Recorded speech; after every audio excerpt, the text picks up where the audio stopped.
good afternoon. Nandito si Tres. Samahan niyo ako guys. At mag-harvest ako ng mga bunga ng kamyas. Ayan po yung aming palay oh. Namumunga na. Ang ganda ng palay namin ngayon. Thank you Lord. Mangunguha ako guys ng mga bunga ng kamyas kasi ang dami. Bibilad ko sila guys para gawing dried kamyas, di ba? Para pangmatagalan. Meron tayong naka-preserve na kamyas. Ayan. Ando na sila mother at saka si baby boy, pamangkin ko. Ayan sila oh. May kasamang baby boy. Nakakuha daw siya ng sadayuton. Ibig sabihin nun guys, maliit. Kasing liit niya. Ayan, ang daming bunga. So ayan nga guys, 'di ba? Ang daming bunga, mababa lang oh. Abot na abot ng baby boy namin, oh. Sabi na, "Hi." Welcome to my tita channel. Ayan, ang baby boy namin. Ayan, oh guys, oh, pitasin natin. Ayan na oh, ang dami na ni mother nakuha oh. Sayang kasi guys, kasi mainit yung panahon. Ibibilad namin para ma-dried siya. Yan. Pang matagalan ba, pwede itong gawing parang pickles. Binababad lang sa asin. Ayan, pwede mo nang gamitin kahit ilang buwan. Inaabot nga din yun ng taon. So ito naman, ibibilad namin para pang matagalan din. Parang ano lang siya, parang daing. Parang dried daing. Ayan, diba? Ang dami. Ayan. Lagay mo na dyan, lalab. Dyan, oh.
ayan, inabot na ako ng dilim. Ayan oh, may ilaw na.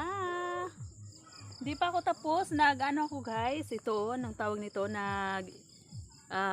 bibiyak ako ng kamyas nga kasi ibibila din ko bukas. So ayan, may isang ano pa ako dito, isang balde pa. Hindi pa tapos. Marami pala itong nagagawa nito. Yung isang basket kanina, ayan. Ito na yung nagawa. Ang dami na. Puno na siguro tong ano, planggana. So ayan, dahil napagod na si Tres, magkape tayo. Coffee is life for me. Sarap magkape guys.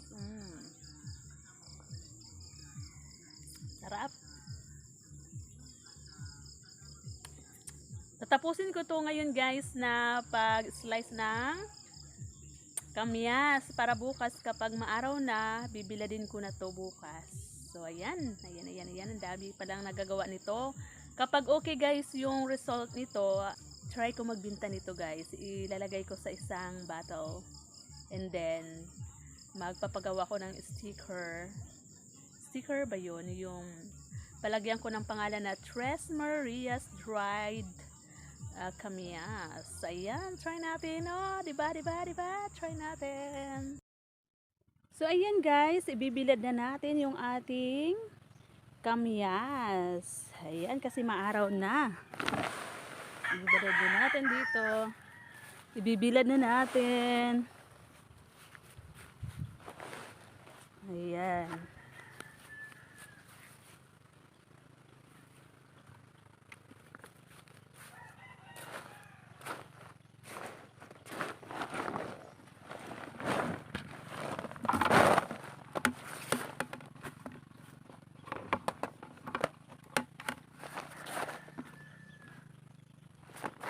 So ayan, mamaya sigurado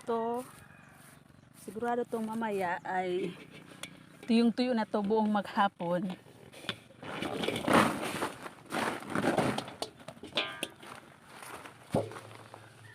Buong maghapon guys, sigurado ay tuyong-tuyo na yan.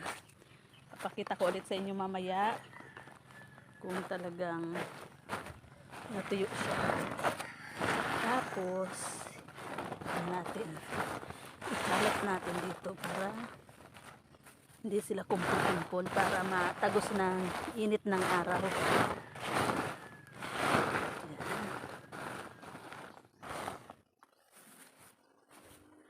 First time ko ganito guys. First time ko mag-try nito guys, magbilad ng kamyas. I-try natin kapag maganda yung result. Pwede natin 'to ibenta, 'di ba? Ilagay lang natin sa isang lagayan. Pwede na 'to ibenta. Kasi yung iba kasi mahilig maglagay nito sa isda. Kailangan, yung mga tita ko mahilig maglagay nito sa isda. Tapos kami din. Kailangan i-preserve. Yan o, ang dami na, 'di ba?